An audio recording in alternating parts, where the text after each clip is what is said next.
शिवसेना पक्ष आणि शिवसेनेचं चिन्ह एकनाथ शिंदे गटाला गेल्यानंतर महाराष्ट्राच्या मनात अनेक प्रश्न उपस्थित झाले आहेत.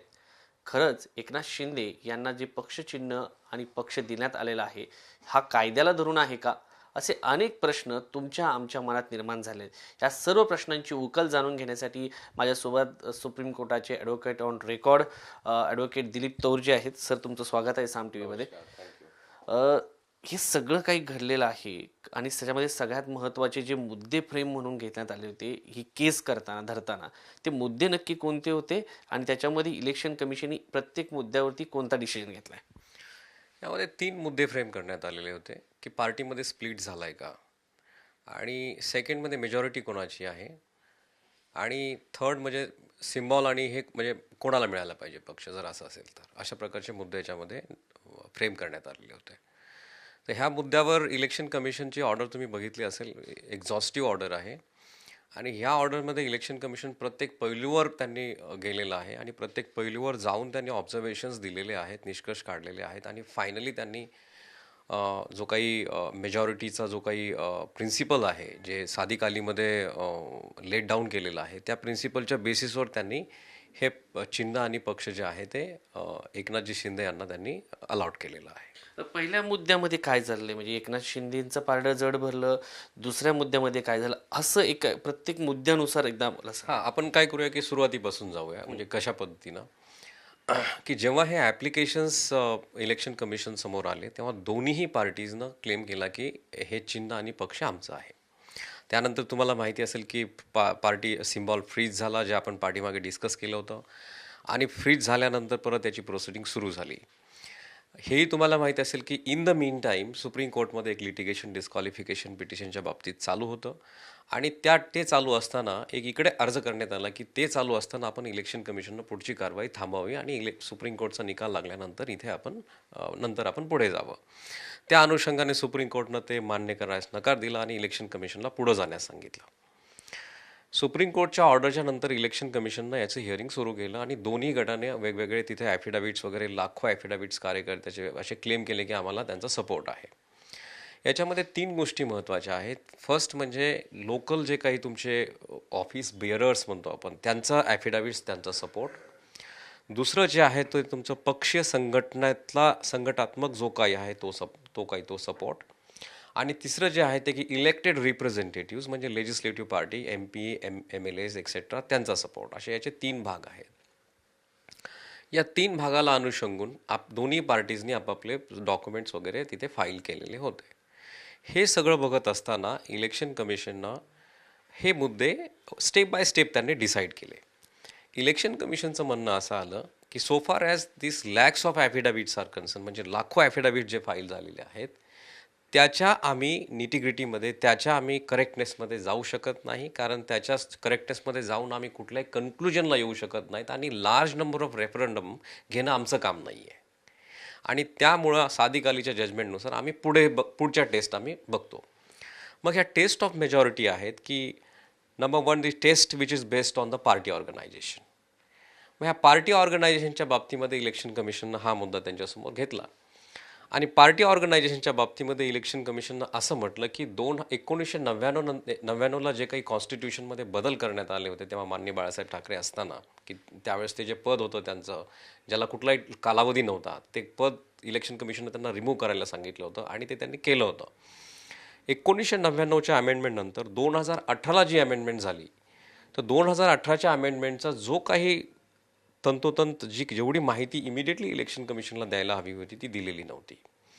आणि सेक्शन 29A, त्याचे जे व्हेरियस क्लॉजेस आहेत 1, 2, 3, 4, 5, 6, 7, 8, 9, यामध्ये जे काही दिलेलं आहे की कशा पद्धतीनं ही माहिती इलेक्शन कमिशनला पुरवायची असते, मीटिंग झालेलीची माहिती, त्याची ऑथेंटिसिटी, त्यानंतर त्याला जे अप्रूव्हल केलेलं आहे मॅनेजिंग त्यांच्या हे सगळं जे आहे ते तुम्हाला इलेक्शन कमिशनला पाठवायचं असतं. ते इलेक्शन कमिशनचं असं म्हणणं आहे की ते आम्हाला पाठवलेलंच नाही 2018मध्ये. That is one part. जे काही पाठवलं आम्हाला पत्रांद्वारे की फक्त काही याची आम्ही अपॉइंटमेंट केलेली आहे. सेकंड पार्ट त्याचा असा आहे की जी 2018च्या अमेंडमेंटच्या अनुषंगाने जी नवीन पद त्यांनी निर्माण केलं, शिवसेना पक्षप्रमुख म्हणून, याच्याशी संदर्भित 5 वर्षाचं त्याला इलेक्शन होतं, परंतु जी त्यांची इलेक्शन आहे ती इलेक्शन विदिन द प्रतिनिधी मंडळ आणि पार्टी लीडर्स यातून होणार होतं. आणि यातले निवडीचे अधिकार सुद्धा शिवसेना पक्षप्रमुखालाच होते. म्हणजे जो व्यक्ती ज्या व्यक्तीकडनं इलेक्ट होणार आहे तो त्यांचीच अपॉइंटमेंट करणार. हे इन अ पार्टी डेमोक्रेसीला अनुषंगून नाही, इट इज नॉट डेमोक्रेटिक असं इलेक्शन कमिशन त्यामध्ये म्हणतं. म्हणजे उद्धव ठाकरे यांची इथेच चूक झाली असं म्हणता येईल. हो, कारण डेमोक्रेटिक प्रोसेसमध्ये तुम्हाला प्रत्येक इलेक्शन, प्रत्येक निवडणूक ही डेमोक्रेटिक प्रोसेसनं करायची असते. आणि त्यामुळे जिथे इथे ज्या ठिकाणी याला छेद जातो त्या ठिकाणी ते अनडेमोक्रेटिक होतं असं इलेक्शन कमिशन म्हणतं आणि असं कायदा पण म्हणतो. तर त्या अनुषंगाने इलेक्शन कमिशन असं म्हणतं की आम्ही ही टेस्ट याला अप्लाय करत नाही. म्हणजे तुमची जी लार्ज नंबर ऑफ रेफरंडम ती गेलं, त्यानंतर second test which is based on the organisational structure ते गेलं, तिसरं येतं ती म्हणजे test of majority on the basis of legislative party, जे सुप्रीम कोर्टच्या सादिक अलीच्या जजमेंटनुसार. सादिक अलीचं जजमेंट जर तुम्ही बघाल तर इलेक्शन पिटिशन म्हणजे इलेक्शनच्या ह्या काही केसेसच्या इतिहासामध्ये हे एकमेव कॉन्स्टिट्यूशन बेंच म्हणजे 5 जजेसचं बेंचचं जजमेंट आहे. आणि हे सिमिलर गोष्ट त्यावेळेस तिथे झालेली होती की large number of referendum election commission घेऊ शकत नाही. आणि सुप्रीम कोर्ट यामध्ये असं म्हणते की the bestest test to identify who is in majority is through the legislative elected candidates. म्हणजे असं सुप्रीम कोर्टचं कॉन्स्टिट्यूशन बेंच म्हणते.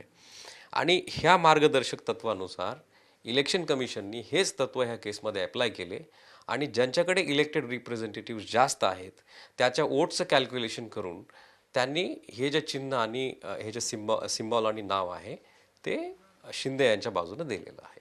तर हा सगळा ओव्हरऑल याचा केसचा हे आहे. थोडक्यात जे उद्धव ठाकरे लोकशाही संदर्भात बोलतात त्यांच्या पक्षाची घटना ही लोकशाहीला धरून नव्हती असं एकंदरीत स्पष्ट होतं का?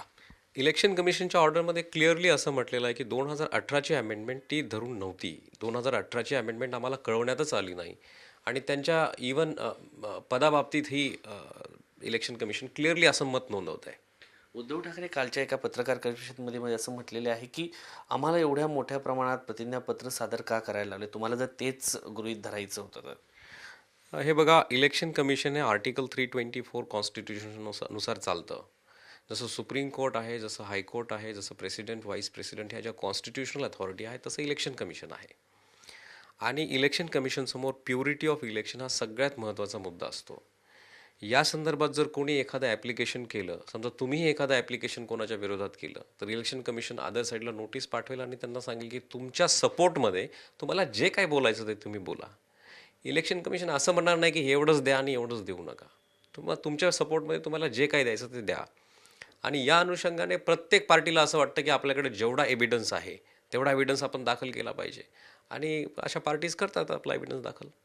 एक मुद्दा आहे, 2018ला जर त्यांनी बदल केले होते, शिवसेना पक्ष हा लोकशाही पद्धतीने चालत नाहीये हे जर समोर आलं तर इलेक्शन कमिशननी स्वतः सुमोटो स्वतः संज्ञान घेऊन यांना नोटीस बजावायला हवी होती. ॲब्सोल्युटली. पण ते इलेक्शन कमिशन बऱ्याच वेळा असं करत नाही. हे खूप धक्कादायक आहे.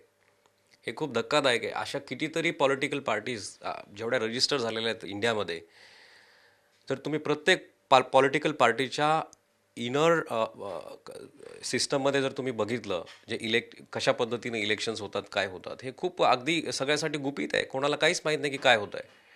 हे सगळं लाईव्ह पाहिजे इनफॅक्ट, की त्यांच्या कशा इलेक्शन्स होतात, त्यांच्यामध्ये कशा पद्धतीच्या निवड होतात, कसं मतदान केलं जातं.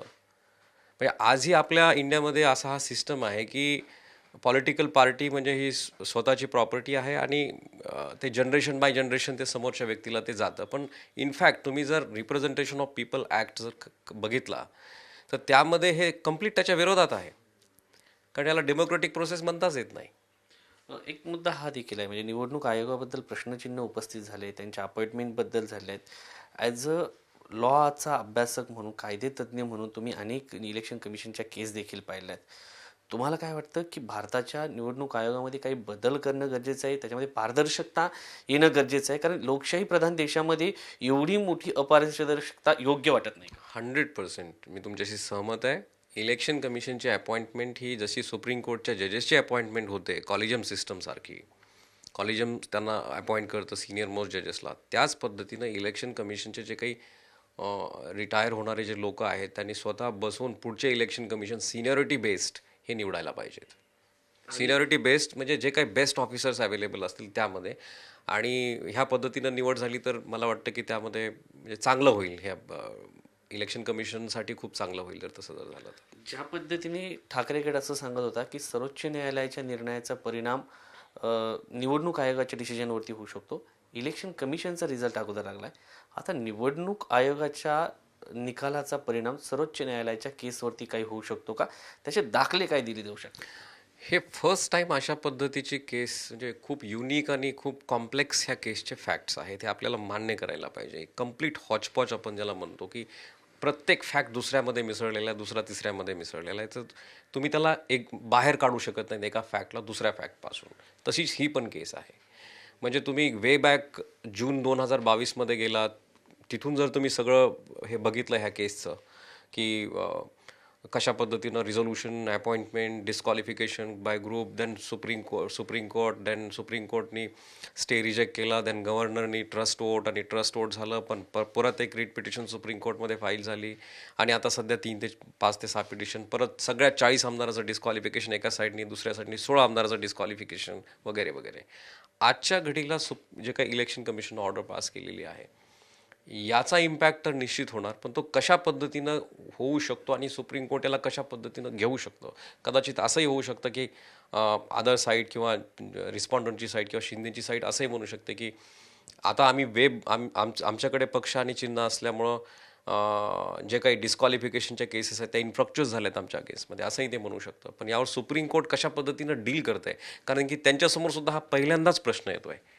आत्तापर्यंत अशा प्रकारचा फॅक्ट असलेली केस झालेली नाही आहे इंडियामध्ये. उलट पक्षाने पण मी तुम्हाला विचारतो, जर हे 16 आमदार निलंबित झाले तर पुन्हा एकदा इलेक्शन कमिशनला याच्यावरती विचार करावा लागेल? नाही, कारण आता जो मूळ पक्ष यांच्याकडे गेलेला आहे, अजून यावर कुठलाही कोणताही कोर्टाचा स्टे नाही आहे, त्यामुळे ते कुठलाही निर्णय घेऊ शकतात. आणि निर्णय घेतला तर तो ऑब्व्हियसली तो जर बेकायदेशीर असेल तर त्याला प्रोसिजर आहे, ते चॅलेंज पण होऊ शकतो. म्हणजे एकंदरीत जर म्हणजे 16 आमदार निलंबन जरी झाले तर पक्ष हा शिंदे यांच्याकडे जाऊ शकतो. हो, कारण तो आदेश ऑलरेडी इलेक्शन कमिशननं दिलेला आहे, आणि तो आदेश जो आहे तो जोपर्यंत हायकोर्ट किंवा सुप्रीम कोर्ट त्याला रद्द ठरवत नाही तो कायम राहणार. आता पक्ष यांच्याकडे मिळालाय. Eknath Shinde is full authority, ते पूर्ण अथॉरिटी आहे. आमदार खासदार जे उर्वरित आहेत, जे ठाकरे गटासोबत जातात, पक्षांतर विरोधी पक्षविरोधी कृती म्हणून ते त्या आमदार खासदारांना निलंबित करू शकतात की भलेही सुप्रीम कोर्टात केस सुरू करू असते. शकतात, ते त्यांना नोटीस देऊ शकतात, त्यांना कॉल अपॉन करू शकतात, आणि जर काही इन अ पार्टी त्यांनी डिफाईन्स केलं त्यांचं जर जे काही हे आहे तर ते त्याच्या अगेन्स्टमध्ये ॲक्शन घेऊ शकतात. एक मुद्दा हा आहे, जे बंड करणारे आमदार आहेत, थोडक्यात शिंदे यांना पक्ष मिळाला आहे, मात्र त्यांना जी मिळालेली मतं या सगळ्या केसमध्ये ग्राह्य धरण्यात आली आहेत. मात्र पक्ष म्हणून त्यामध्ये पक्षाचं योगदान नव्हतं का? उद्धव ठाकरे यांच्या चेहऱ्याला म्हणून किंवा त्यांच्या पक्षाच्या इतर नेत्यांना म्हणून जी मतं मिळाली, पक्षाच्या अजेंड्याला मतं मिळाली आहेत, ती मतं कशा पद्धतीने ग्राह्य धरण्यात आली आहेत? निवडणूक आयोगाने ही जी टेस्ट लावलेली आहे ती योग्य वाटते का तुम्हाला? मला ती टेस्ट जी आहे ती योग्य वाटते, कारण इलेक्शन कमिशनसमोर दुसरा पर्याय पण नव्हता. कारण इलेक्शन कमिशनला सुप्रीम कोर्टची सादिक अली जजमेंट ही बाइंडिंग आहे. It's a binding precedent. 5 जजेसने जर ऑर्डर केलेली असेल तर ती हायकोर्टलाही बंधनकारक आहे आणि इलेक्शन कमिशनलाही बंधनकारक आहे, आणि त्या अनुषंगानेच त्यांनी ती टेस्ट लावलेली आहे. दुसरी गोष्ट, ही पहिल्यांदा गोष्ट घडत नाही, ही सादिक अलीमध्ये सुद्धा असंच घडलेलं होतं. तिसरी गोष्ट, तुम्ही जे म्हणताय की पार्टी इलेक्टेड रिप्रेझेंटेटिव्ह हे फक्त त्यांच्या स्वतःच्या जीवावर येत नसतं, तर त्या मागं पार्टीचा खूप मोठा हात असतो, नो डाऊट असतो. त्यात काहीच हे नाही आहे, म्हणजे शंका नाही आहे का. पण हा क्युम्युलेटिव्ह फॅक्ट्स आहेत, हे वेगवेगळ्या गोष्टीचं एकत्र येऊन तो निवडून आलेला व्यक्ती असतो. मग तुम्ही पार्टी अजेंडा घ्या किंवा त्यांचे प्रॉमिसेस घ्या किंवा बऱ्याचशा इतर बाबी आहेत, त्यावरून अल्टिमेटली तो त्याच्या कार्डरनं त्याला वोट केलेलं असतं, म्हणून तो निवडून आलेला असतो, आणि म्हणून ते वोट ग्राह्य धरले जातात. म्हणजे एक सरळ प्रश्न उपस्थित केला होता की याच्यामध्ये पक्षाचं योगदान जे आहे, एकनाथ शिंदे यांना पक्ष देताना ते ग्राह्य धरण्यात आलं नाही, असा एक आरोप सातत्यानं आता गेल्या 2 दिवसापासून समोर येतोय. सॉरी, पक्षाचं जे योगदान आहे ते ग्राह्य धरण्यात आलेलं नाहीये. तो जो व्यक्ती आहे, तो जो लोकप्रतिनिधी आहे, त्याची मतं म्हणजे ती फक्त त्याची मतं नाही आहेत, अगदी बरोबर. त्या पक्षाची मतं होती. त्याचं या ठिकाणी काउंटिंग करण्यात आलेलं नाही, असा एक आरोप या ठिकाणी. करेक्ट. पण इथे तुम्ही बघा, कॉम्प्लेक्स क्वेश्चन असा आहे की पक्ष is not a human being. Correct. आणि मुळात पक्ष कोणाचा आहे याच्याच विषयी भांडण चालू आहे. त्यामुळे म्हणजे हे कोणत्या गोष्टीमुळे ते निवडून आले, वेदर त्यांनी स्वतःची काही कामं केलेली होती त्याच्यामुळे निवडून आले, का दुसरे काही फॅक्टर्स आहेत, का प्रॉमिसेस आहेत, म्हणजे एक फॅक्टर नाही आहे त्याच्यामध्ये. ऑब्वियसली ते पक्षानं त्यांना हे दिलेलं असतं, तिकीट दिलेलं असतं आणि त्याच्यावरच ते लढलेले असतात. पण त्यांची केसच तर ती आहे की मी मूळ पक्ष आहे, मी त्या पक्षाचा आहे, मी त्या पक्षाच्या याच्यावर निवडून आलेलो आहे, अशी त्यांची केस आहे. या केसमध्ये असं आहे की ठाकरे गटाने स्वतःला सांगितलं तर 6 त्यांच्यासोबत खासदार आहेत, मात्र 2 खासदार त्यांच्यासोबत नाही आहेत, असं साधारणपणे यामध्ये पाहायला मिळतं. आता हे 2 खासदार कुठे जाणार? एक तर ठाकरे गटाकडं किंवा शिंदे गटाकडं. जेव्हा पक्ष म्हणून शिंदे गटाला मान्यता मिळाली तेव्हापासूनच पक्षांतर बंदीचा कायदा जो आहे तो दोन्ही गटाला लागू झाला. पण आता ह्या 2 गट, जे 2 खासदार आहेत त्यांचं काय होणार? ज्या अर्थी हे 2 खासदार इथं नाही आहेत त्या अर्थी त्यांनी शिंदेंना सपोर्ट केला असं दिसतं, कारण त्याचा फायदा त्यांनाच झालेला आहे. पण त्यांचे ॲपिट्यूड शिंदेच्या याच्यामध्ये पण नाही आहेत. हां, त्यांनी ॲफिडाविट दिले नाही, पण ते ॲब्स्टेन राहिले थोडक्यात. पण ॲब्स्टेन राहिले, परंतु त्यांनी मदत कोणाला केली, याच्यामुळे मदत कोणाला झाली, तर हे बघायला पाहिजे. आणि त्या अनुषंगाने ते ते त्यांचं इंटरनल पार्टी त्यांचा हे आहे आणि ते त्याच्यावर वॉट एव्हर घेऊ शकतात निर्णय. एक मुद्दा हा आहे की सगळ्या सोशल मीडियावर हा प्रश्न विचारला जातोय, मनसेकडे एकच आमदार आहे, तो गेला तर राज ठाकरेची पार्टी जाणार का? नाही, this is it's a kind of meme, म्हणजे मी तसं म्हणेन त्याला. असं होत नाही. अदरवाईज तुम्ही मग there are lot of example, म्हणजे असं प्रत्येक याच्यामध्ये झालं असतं, प्रत्येक पार्टीमध्ये झालं असतं. जिथे डिसेंट आहे तिथेच होतं ना ही गोष्ट. अदरवाईज प्रत्येक पार्टीमध्ये म्हणलं असतं, लोक एकत्र आले असते, म्हणलं असते चला आपण दुसरी पार्टी फॉर्म करूया. See, democracy is all about that. डेमोक्रेसीचा अर्थच तो आहे. Dissent is the heart of the democracy. Dissent is the heartbeat actually of the democracy. जर तुम्ही डिसेंट करू शकत नसाल तर मग काय अर्थच नाही. म्हणजे काय झालं की ते म्हणतायत की ज्याच्याकडे आमदार खासदार जास्त त्याचा पक्ष होतो, असा मेसेज महाराष्ट्राला गेला. आणि त्यांच्या ह्या बाबी ज्या आहेत, ओरिजिनल पार्टी, त्याची घटना, ह्या सगळ्या बाबी त्याही लोकशाहीला धरून असतात, हे जनतेच्या लक्षात येत नाही. खरं तर डेमोक्रेसीच्या बाबत आपले लोक इलिटरेट आहेत असं म्हणावं लागेल का मग? नाही, असं हे बघा म्हणता येत नाही, परंतु एक लक्षात घेतलं पाहिजे की प्रत्येक पक्ष जो आहे त्याची कंपोजिशन आहे, त्याची कॉन्स्टिट्यूशन आहे, त्या कॉन्स्टिट्यूशनप्रमाणे चालतो. त्याच्यामध्ये शिक्षा पण आहे. तुम्ही जर एखादी चुकीची गोष्ट केली तुम्हाला शिक्षा होऊ शकते, तुम्हाला काढण्यात येऊ शकतं, तुमची मेंबरशिप पण जाऊ शकते. परंतु अशा प्रकारचं म्हणणं की ज्याच्याकडे जास्त आहेत किंवा ज्या ग्रुपकडे जास्त आमदार आहेत तो त्याच्या नावचा पक्ष होतो, हे कदाचित ते खरंही बोलतायत ही गोष्ट. परंतु मग पार्टीमध्ये असा वेळच नाही येऊ द्यायची, हीच तर टास्क असते ना त्या पार्टीच्या, जो सांभाळत असतो किंवा जो चेअरमन असतो किंवा जो प्रेसिडेंट असतो, की सगळ्या फ्लॉकला, हा जो फ्लॉक आहे ह्या फ्लॉकला सोबत घेऊन जाणं, हीच तर त्याची टास्क असते. आणि ज्यावेळेस ही फेल होतं त्यावेळेस तर असं डिसेंट तयार होतं ना. एक मुद्दा हा आहे, आता जर शिवसेना पक्ष मिळाला, शिवसेना पक्षाचं जे अधिकृत बँक अकाउंट असेल ते, शिवसेना पक्षाची प्रॉपर्टी, त्यांच्या वेगवेगळ्या इमारती, ह्या देखील शिंदे गटाला मिळतील, इवन सोशल मीडिया अकाउंट. नाही, ऑब्वियसली, कारण जेव्हा ते शिवसेनेचे अधिकृत पक्ष त्यांना मिळालेला आहे, शिवसेनेचा अधिकृत पक्ष आणि सिम्बॉल त्यांना मिळाला आहे, जो पक्षाचं जे काय असेल ते त्यांना तिथे मिळू शकतं. आता या सगळ्यामध्ये एक महत्त्वाचा हा मुद्दा आहे की ठाकरे गटासमोर उपस्थित असलेले जे अनेक प्रश्न आहेत, मात्र कायदेशीर पर्याय काय आहेत? कायदेशीर पर्याय म्हणजे फक्त सुप्रीम कोर्ट आहे. आणि हे इंटरेस्टिंग असेल की ही केस कशा पद्धतीनं सुप्रीम कोर्ट डिसाईड करत आहे. दोन्हीही गटासमोर जरीसुद्धा इलेक्शन कमिशनने ही ऑर्डर पास केली असली तरीही ठाकरेंच्या बाजूनेही चांगले सबमिशन्स होऊ शकतात. चांगले सबमिशन्स इन द सेन्स की इलेक्शन कमिशननं आज जी ऑर्डर केलेली आहे, can it relates back to June 2022? Can it be taken to that? Number one. Number two, when the disqualification proceedings are pending before the Supreme Court and that are going on day-to-day basis, ह्याचा impact ह्या केसवर काय होतो कायद्यामध्ये, कदाचित हा सगळा उहापोह केला जाईल आणि दोन्हीही त्यांची आपापली बाजू स्ट्रॉंगपणे मांडतील आणि जे काही बेस्ट असेल ते जजमेंट येऊन जाईल. पक्ष आणि पक्ष चिन्ह म्हणून जेव्हा अलॉट करतात 1968च्या नियमानुसार, तो अधिकार इलेक्शन कमिशनला आहे. मात्र आता शिवसेना हे पक्ष गेले, आयडेंटिटी गेले, याच्याशी सांदर्भ असलेला पक्षचिन्ह, नाव हे ठाकरे गटाला मिळू शकतं, कारण त्यांच्या कुटुंबाशी ही निगडीत सगळा विषय. ते पूर्णपणे इलेक्शन कमिशनची अथॉरिटी आणि पॉवर आहे की नेमकं कुठल्या प्रकारचा सिम्बॉल द्यायचा. परंतु जेवढे आपण एक्झाम्पल बघतो त्यामध्ये एक बघतो की जे सिमिलर तुम्हाला कुठली गोष्ट घेता येत नाही. जर एखादा पक्ष रजिस्टर झालेला असेल आणि त्याच्याकडे एखादं चिन्ह असेल तर त्याचं नाव आणि चिन्हाशी साम्य असणारं तुम्ही चिन्ह आणि नाव घेऊ शकत नाहीत. एक मुद्दा हा आहे की त्यांनी जर अशा पद्धतीची मागणी केली, ह्या सगळ्या गोष्टी समोर आहेत. मात्र मागणी केल्यानंतर त्याच्यावरती ठाकरे गटाच्या मागणीवरती शिंदे गट पुन्हा आक्षेप घेऊ शकतो सिमिलर झालं तर. हां, घेऊ शकतात.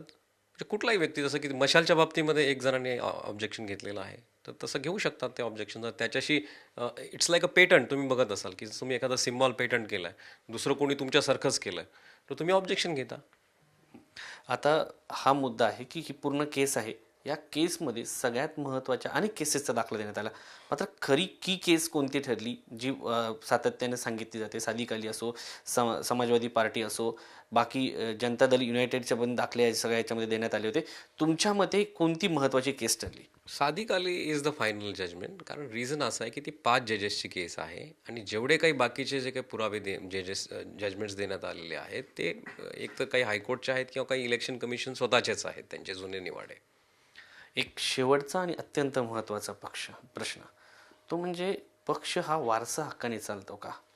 पक्षासोबत निष्ठा ठेवणं म्हणजे हा शब्द लोकशाहीला धरून आहे का? निश्चित नाही. कारण मी म्हणून म्हटलं की रिप्रेझेंटेशन ऑफ पीपल ॲक्ट आणि कॉन्स्टिट्यूशन आफ्टर बिंग आपण मोर दॅन 50 इयर्स झालेत, पण ते आपला अजून पण कन्सेप्ट क्लिअर होतो नाही आहे बऱ्याचशा लोकांचा.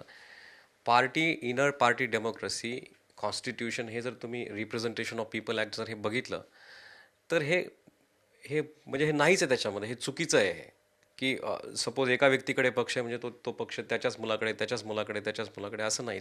पक्ष निवड जी आहे ती डेमोक्रॅटिक प्रोसेसनं झाली पाहिजे, त्याच्या कार्डरनं निवड केली पाहिजे आणि ह्या सगळ्या निवडी लोकशाहीला धरून झाल्या पाहिजेत, डेमोक्रॅटिक प्रोसेसला धरून झाल्या पाहिजेत. लोकांना मग घराणेशाही आवडते का? कारण ज्या पद्धतीने विधानं, इव्हन राजकीय पक्षाचे नेते विधानं करतात की ते अमक्या अमक्या व्यक्तीच्या पक्ष आहे, त्याच्या मुलाचा त्याच्यावरती निष्ठा दाखवली पाहिजे आणि जनतेने देखील त्या संदर्भात दाखवायला पाहिजे. आणि आपल्याकडं सातत्यानं अशी अनेक उदाहरणं येतात. मात्र या सगळ्यामध्ये डेमोक्रेसी महत्त्वाची असते, हे कुठं मागे पडतंय? अगदी बरोबर, एकदम मागे पडतंय. आपण खूप मागे जातो. इनफॅक्ट आजच्या घडीला एवढे वर्ष झाल्यानंतरही आपण ते मान्य करायला तयार नाहीत की डेमोक्रेसी म्हणजे लोकांनी लोकांसाठी चालवलेलं, लोकांनी लोकांसाठी मिळून केलेलं हे जे असतं हे डेमोक्रॅटिक प्रोसेस आहे हा. परंतु एका पिढीने दुसऱ्या पिढीने हे तर खूप म्हणजे पाठीमागं गेलो आपण. हे म्हणजे प्री इंडिपेंडन्स राजे महाराजाच्या पिरियडमध्ये आपण जातो असं जर विचार केला तर. And that is wrong actually. आपण आपल्याला खूप पाठीमागं घेऊन जातोय. ही केस जे असं विचार करतात की माझ्या वडिलांची पार्टी आहे, मला मिळू शकते, किंवा जे अशा पद्धतीने अनेक पक्ष आपल्या देशामध्ये पाहायला मिळतात, त्यांच्यासाठी एक मोठं उदाहरण आहे. या आजच्या ह्या ऑर्डरमुळं खरंच याचा निश्चित उहापोह तरी होईल. तुमच्या आमच्यासारख्याने ह्याचं डिस्कशन तरी घडून आणायला पाहिजे. आपण कोणाच्याही विरोधात बोलत नाही आहेत, परंतु यंग जनरेशनने हे डिस्कशन करणं गरजेचं आहे की पार्टी डेमोक्रेसी कशाला म्हणायचं आणि वारसा हक्क परंपरा वगैरे हे काय आहे, म्हणजे हे चालतं का याच्यामध्ये अंडर कॉन्स्टिट्यूशन? हे चालत नाही. ज्या आजच्या ह्या निकालाने एक मुद्दा हा आला की ज्या राजकीय पक्ष आहेत त्यांनी त्यांच्या घटनेमध्ये बदल नाही केला तर सगळ्यांची शिवसेनेसारखी अवस्था होऊ शकते का? ऑब्वियसली जर सपोज जर 2018च्या अमेंडमेंटसारखं जर असेल की स्वतःची निवड समजा करण्यासाठी स्वतःच अपॉइंटमेंट करायचं आणि स्वतःच ते त्यांच्याकडनं वोट घ्यायचं, जर अशा पद्धतीची जर एखाद्या पार्टीची जर घटना असेल तर त्यांनी निश्चित विचार करणं गरजेचं आहे आणि त्यांनी त्यांच्या पार्टीची अमेंडमेंट करणं गरजेचं आहे. धन्यवाद. हे होते ॲडव्होकेट दिलीप तौर यांनी आपल्या समोर लोकशाहीची जी गणितं मांडलेली आहेत, लोकशाहीचं ज्ञान दिलेलं आहे, ते अत्यंत महत्त्वाचं आहे. आपण कोणत्या पक्षाशी निगडीत आहोत, त्यामध्ये पक्षामध्ये लोकशाही आहे का, हा सगळ्यात महत्त्वाचा मुद्दा आहे. लोकशाहीसाठी पक्ष आहेत, मात्र त्या पक्षामध्ये लोकशाही नाही, अशी वस्तुस्थिती सध्या देशामध्ये पाहायला मिळत आहे. कॅमेरामन राजीव गौतमसह शिवाजी काळे, साम TV न्यूज, दिल्ली. देश विदेशातील प्रत्येक घडामोडींचे लाईव्ह अपडेट मिळवण्यासाठी आता साम टीव्हीच्या सर्व सोशल मीडिया प्लॅटफॉर्मला लाईक, फॉलो आणि सबस्क्राईब करा. तसंच सर्व नोटिफिकेशनसाठी बेल आयकॉन प्रेस करायला विसरू नका.